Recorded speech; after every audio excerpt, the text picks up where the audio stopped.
Performance সেরাদের সেরা, আবার নিষেধাজ্ঞা কলঙ্ক। তারকাদের জীবন বুঝি এমনই হয়। সাকিব আল হাসান যেন মাঠের চেয়ে মাঠের বাইরের নানা কর্মকাণ্ডে আলোচনায় থাকতে চান। 5 ম্যাচ খারাপ খেললে 1 ম্যাচ ভালো করে সব ভুলিয়ে দিতে চান। অনেকের মতে 7 মাস আগে জাতীয় দলের একসময়ের বেস্ট ফ্রেন্ড তামিম ইকবালকে ওয়ানডে বিশ্বকাপের আগে দল থেকে বাদ দেওয়ার নেপথ্যে তিনি, যে বিস্ফোরণের ক্ষত এখনো ফুরোয়নি তামিম ভক্তদের মনে। আমি বিশ্বাস করি যে আমি যখন যাব অবশ্যই বাংলাদেশের হিস্ট্রির বেস্ট প্রেসিডেন্ট হব।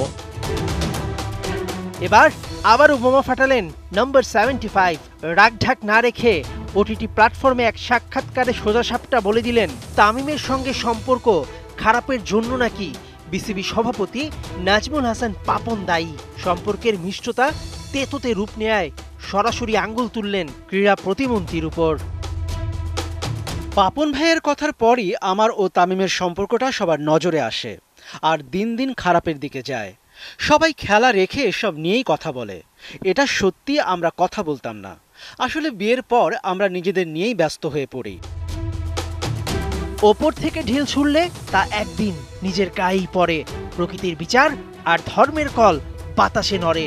ক্যারিয়ারের শেষ বেলায় বাংলার নবাবের গায়ে লেগেছে যে কালিমা, তাতে অনেক সুনাম নষ্ট হয়েছে সাকিবের।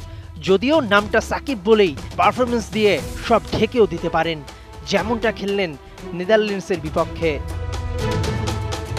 তবে সাদা কাগজে পেন্সিলের দাগ ইরেজার দিয়ে মুছলেও পুরোপুরি যায় না। কে জানে এটাই সাকিবের শেষ বিশ্বকাপ কিনা, আর সেখানেই সুপার 8-এ ঘটবে মিরাকেল কিছু। মেহেদী নাইম, 71। এখন Walton fridge, TV, AC, washing machine ও ফ্যান কিনে অনেকের মতো আপনিও হয়ে যেতে পারেন মিলেনিয়ার। সেরা পণ্যের সেরা অফার, ওয়ালটন মিলেনিয়ার।